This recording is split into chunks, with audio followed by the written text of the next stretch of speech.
Today we're making biscuits again because I watched my first biscuit video and that was when I didn't know what I was doing.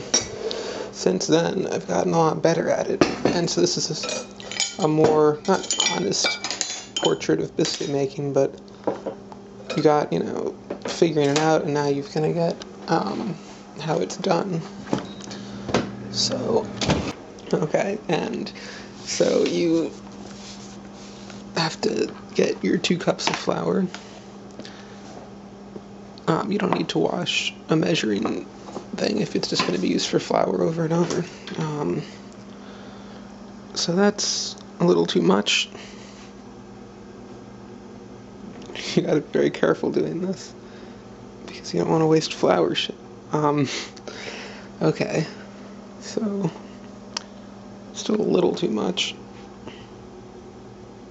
The problem is flour comes out in these avalanche chunks and it's very difficult to control. Now it looks like it's even more. It's very weird when you're trying to measure stuff. It doesn't always work out right.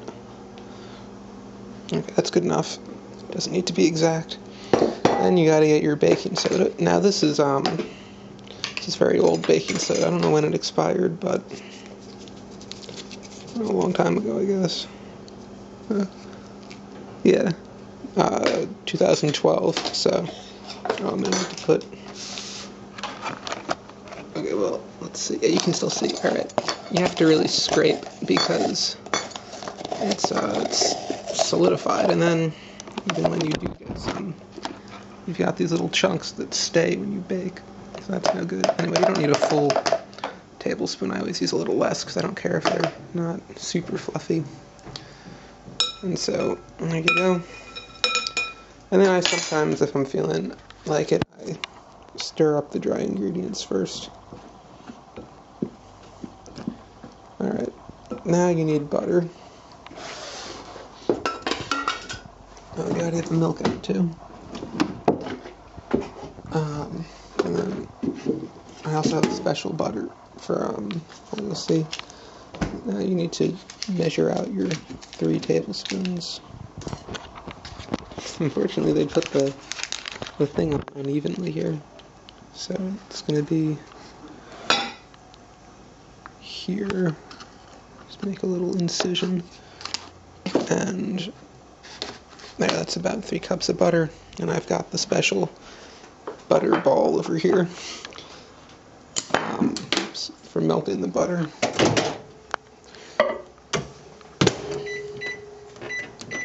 Okay, and let's see, get the milk open and clear some of this stuff. I always put this up here, and then Mom always puts it in the fridge. I think that's a perfectly good place for it.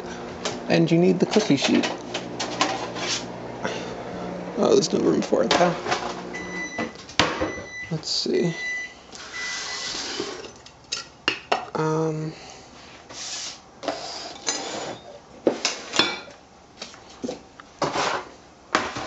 Alright.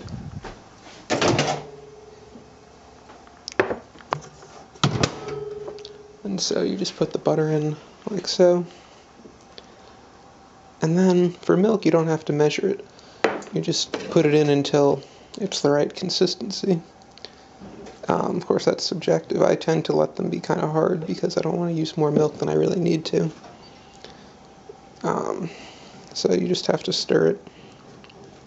You always don't want to put in that much at first because you don't want to have wet biscuits because then they'll slide all over the pan and then they'll stick and it just doesn't really work. But so yeah, you can just, I've done this I don't know, I do it when I'm not making pumpkin bread. I probably make biscuits twice a week approximately, and I don't know, it's been a lot of weeks. It's April now, and I think I made the first video in September, so probably done like 100, maybe not 100 batches of biscuits, but quite a few. I'm going to need to get a tripod though, because you need this is probably my favorite tripod. You need to, oh, it's too tall. Yeah, we'll just use the peanut butter.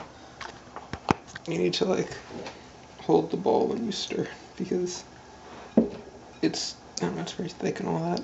Anyway, I guess this is probably the most difficult part, because there's all these little patches of dry flour that come up underneath it. Of course, you have to be gradual with the milk to not end up with too much.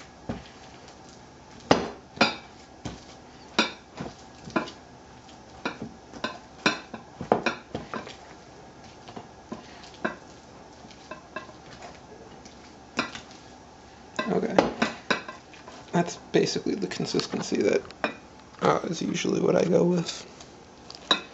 So, let's get this. This is the last batch of pumpkin bread, gluten-free from my mom, although I spilled some gluten on the top, but that's why it has a cover. Alright, so let's just move this back. And then, to help with the butter, I've just opened this stick and I just, do this. This is the way to do it, because it just makes sense. Your hands don't get full of butter. You don't use a whole lot because it was just in the fridge, so it doesn't come off so much. And you make your 6 different biscuit, whatever you call it, places. You set the place for them, I don't know. And so then you need your butter knife. Mom always takes the butter knife. Here, alright. And so you just kind of, you see, if they're dry like this, you might need the butter knife to help out. But yeah, you just kind of put them in the middle of the butter circle.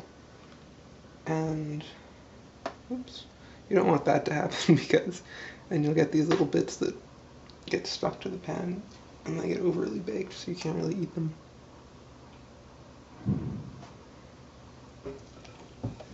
So, and then you have to be careful about making them all the same size. They don't usually work out quite so well when you're just doing it like this. You need to do some redistribution of the, whatever you call this, batter, I guess, or dough, damn it. And then this takes a while because it always gets stuck to the utensils. You got all these, whoops, I don't know, you have to get it all off or else you're a bad person, basically.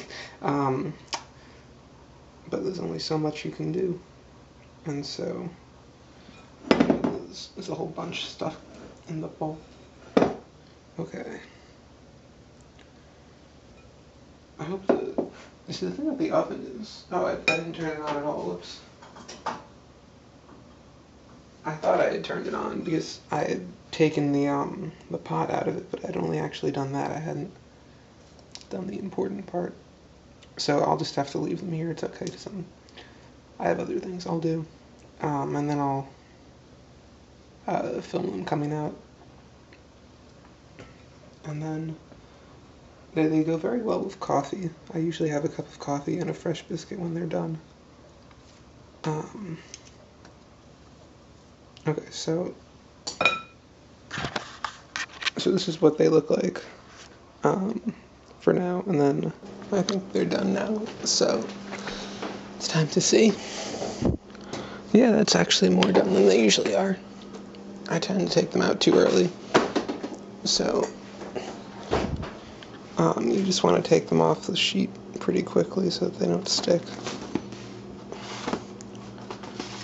So yeah, it's a lot less soulful doing it this way, but it's quicker, and I mean, they're good, they're biscuits. Well, so you have to be careful. And there you go, that's the meal I'm going to eat.